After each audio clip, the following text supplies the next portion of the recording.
What's up mga cookeries and laagals? For today's upload, akong i-share ang mga nuak, mga pagkaon nga ako ang gilamoy sa beginning sa spring kay maora may naa sa ako ang panudlanan. So first stop is kaning kakanin by Omoshiroi Japan, kakanin ng inamo.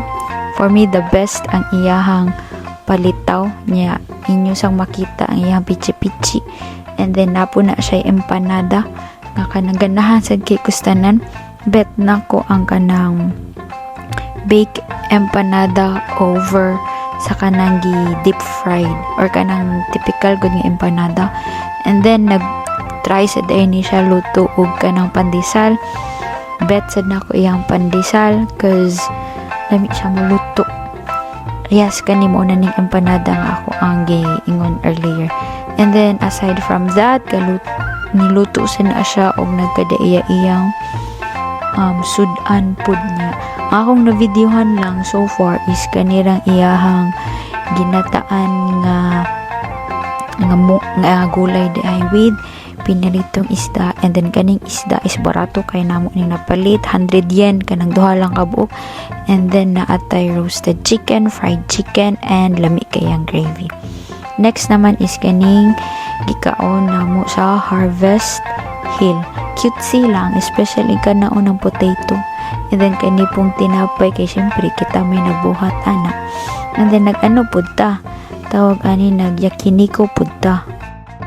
Sa kani naman nga yakinikohan, medyo pricey siya pero worth it. I mean, ang imuhang gibayaran isakto pud sa kalami sa meat o side dishes nga ilahang gi-prepare. Unlimited di ay ni siya.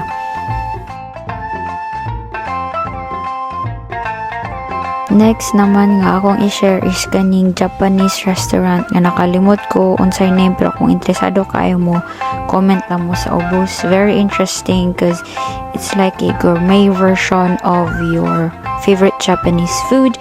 And then try po ta aning burger din sa may Kyoto, bag-o ni siya nga open. And then a little bit pricey lang po siya, just like sa yakiniko.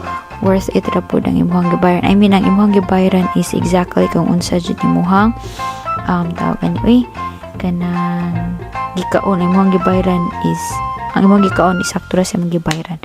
And then kanina pong Italian restaurant nga naa pod sa Kyoto. Kung interested mo kung asa ni siya dapit, comment lang jud mo sa ubos kay tubagon daw mo ako ng pangitaon sa ako ang Instagram. Anyway, more ni for now, and then dili di ay. See you sa next see you sa next upload. Bye.